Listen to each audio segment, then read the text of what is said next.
Nesta aula vamos falar sobre matemática, funções matemáticas. É necessário aprender as principais funções matemáticas para o desenvolvimento de jogos. Faremos algo um pouco diferente. Em vez de abrir o editor de códigos e digitar os códigos e ir rodando os programas para cada função, eu vou apenas explicar como cada função funciona e quais são as características de cada uma delas.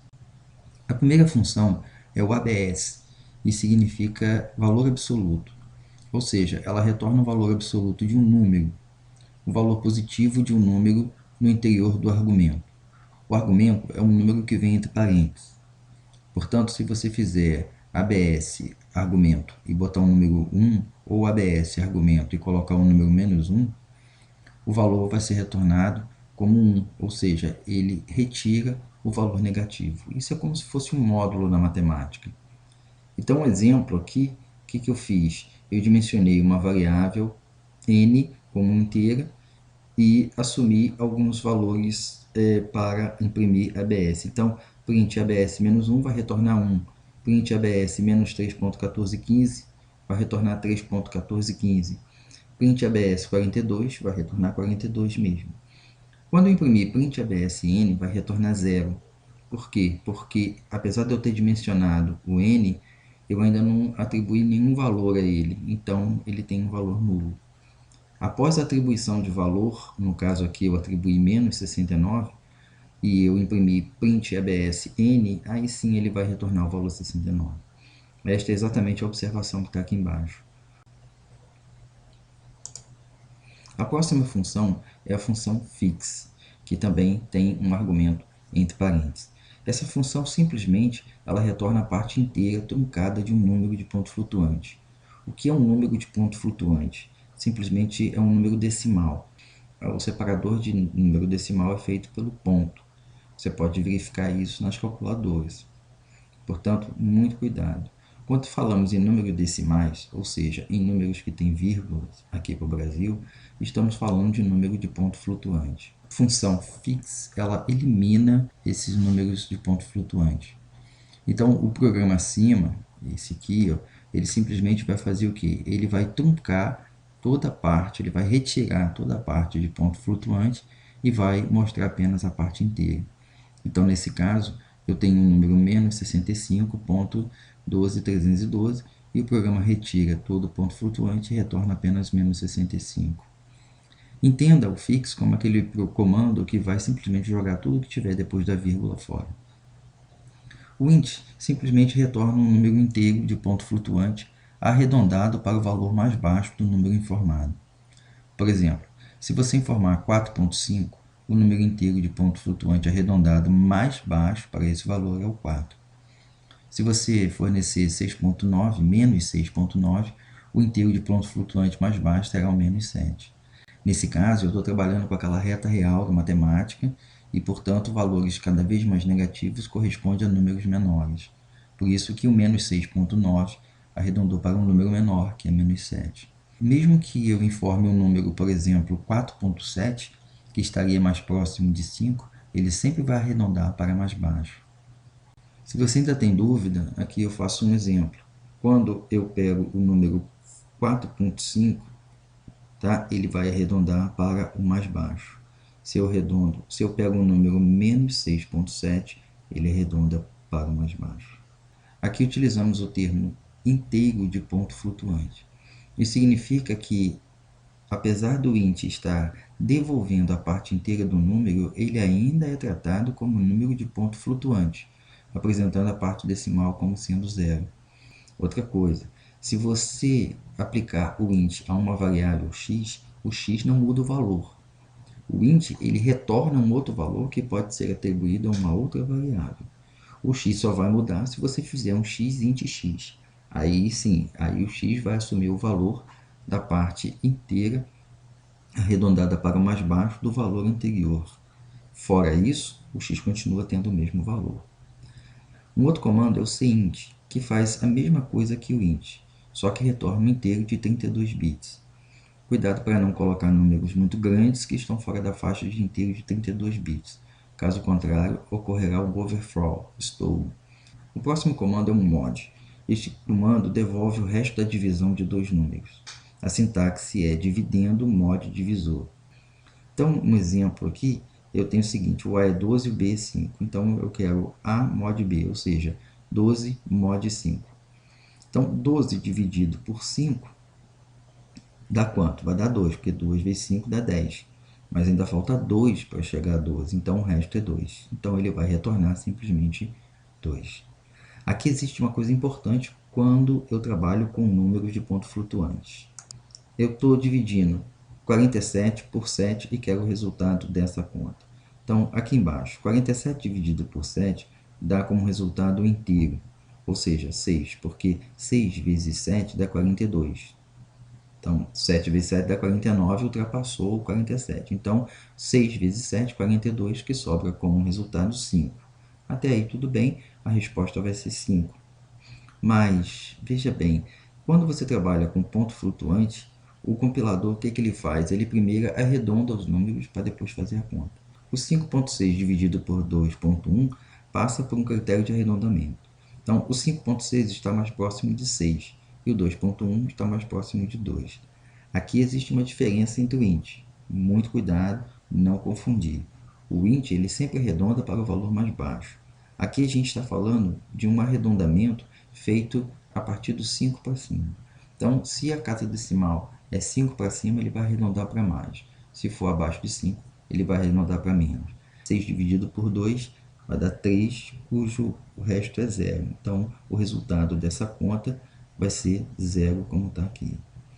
Siga o mesmo raciocínio. 5.1, 2.8 vai ser 5 mod 3. Então, vai ser 5 mod 3 e 5 mod 3 dá como resultado inteiro 1 e sobra 2 de resto. E assim por diante. Então, muito cuidado, observe muito isso aí, porque se você colocar um comando e achando que vai obter um determinado número, o comando não estará errado. Ele simplesmente vai estar operando do jeito que ele tem que operar normalmente. É você que tem que atentar para essa lógica interna. Achar erros dessa natureza é muito complicado. Portanto, preste muita atenção quando você for trabalhar com esse tipo de código. Aqui vem só a questão do critério, ou seja, se o número estiver na coluna do meio, o que é a coluna do meio? Se o decimal for 5, o programa arredonda para cima. Então, 5.5 dividido por 2.8, 5.5 vira 6. E o 2.8, claro, vai virar 3, porque o 8 está acima de 5. O próximo comando é o sgn. Sgn é de sinal, ou seja, ele vai pegar um número que está dentro do argumento e vai retornar apenas o sinal do número. Ele retorna -1 se o número for negativo, retorna 1 se o número for positivo, retorna 0 se o número for nulo. Para resolver uma função do segundo grau, primeiramente nós calculamos o discriminante.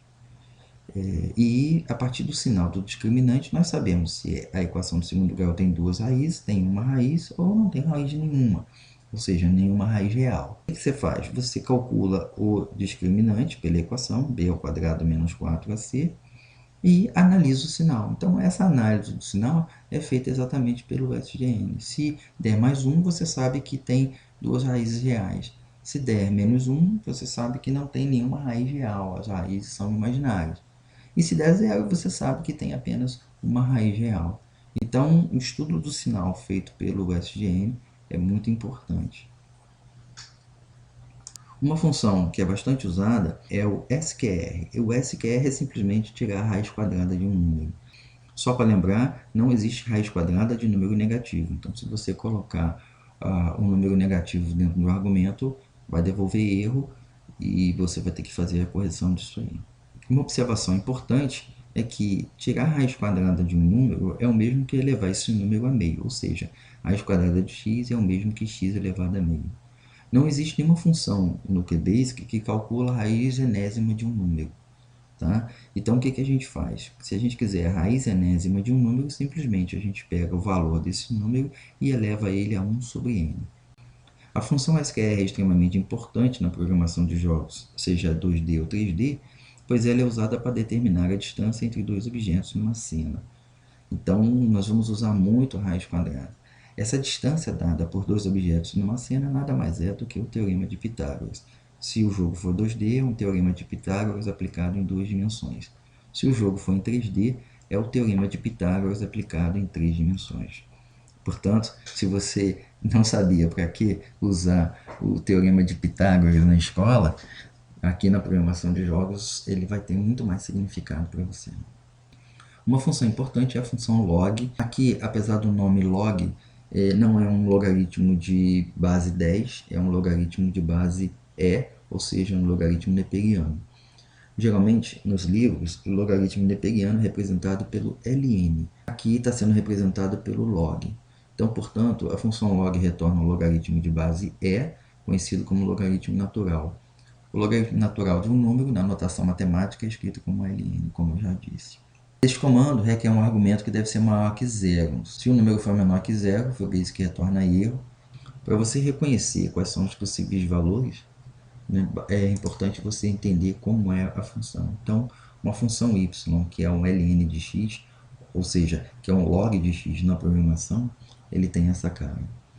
Então, observe bem, aqui é 0, aqui é 1, 2, 3, 4. Repare que o log de 1, né, quando o argumento x vale 1, o log de 1 é 0.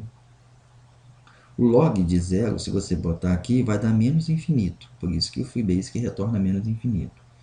E o log de x, tendo um valor muito alto, vai tender também a infinito aqui. Aqui tem um exemplo, né, de como trabalhar com o log numa outra base. Aqui eu estou usando um recurso da matemática. Eu fui no livro de matemática, vi a equação para transformar o log de uma base para outra e criei uma função que não existe no FreeBasic, no QBasic e no QB64. Essa função permite que a gente encontre o logaritmo em qualquer base. O tralha diz para a gente que o valor é um valor long, né? Eu vou entrar com o número que eu quero e com a base. Então, vamos supor que eu quero calcular o logaritmo de base 10. Então, eu venho aqui e coloco a base 10. Um outro comando da matemática é a função que retorna exponencial, onde n é o argumento e e é conhecido como número transcendental, o mesmo de base do logaritmo natural. O número é irracional e é representado com 20 casas e é dado por esse número grandão que está aí na tela, aproximadamente 2,72. Para que o comando funcione, um argumento deve ser obrigatoriamente fornecido, e se o argumento for muito grande, o FB retornará infinito. Se o argumento for muito pequeno, o FB retornará zero. Y é elevado a x é dada por esse gráfico. Então, quando x é zero, y é zero, e quando x tende a infinito, o y também tende a infinito. Uma função bastante interessante e que será muito usada na programação de jogos é a função seno. O número do argumento obrigatoriamente tem que estar em radianos, não em grau. Então, você não trabalha com grau. Uma circunferência tem 0 a 360 graus, mas em radianos ela vai de 0 a 2π. Abaixo está um gráfico da função seno. A função seno ela é uma função oscilante. A amplitude dela vai depender do fator que você multiplica o x e a frequência de oscilação vai depender do argumento que está dentro do seno. O asseno é a função inversa do seno. Então, você tem o resultado da operação do seno, né? E agora você quer saber qual é o ângulo que dá esse resultado. A função cosseno, que retorna o cosseno do argumento com um número de precisão dupla entre menos 1 e 1. O número do argumento é dado em radianos, não em graus. A função cosseno é parecidíssima com a função seno, com uma diferença que elas estão defasadas de π sobre 2. O arcosseno vai fazer a mesma coisa que o arcosseno, ou seja, é a operação inversa do cosseno. A tangente retorna um argumento com um valor de precisão dupla na faixa de menos infinito a mais infinito. Da mesma forma que nós temos a tangente, nós temos o arco tangente também, que vai a operação inversa da tangente. Aqui nós temos um exemplo, cálculo da tangente, e eu coloquei esse exemplo aqui porque se você está acostumado a trabalhar com graus e não com radianos, essa equaçãozinha aqui permite você transformar uma coisa na outra. Então, em vez de você entrar com valor em radianos, você entra com valor em grau, aplica nessa equação, ele converte para radianos e aí depois você coloca dentro do argumento. Bem, por enquanto, essas são as funções matemáticas que vamos aplicar nos jogos.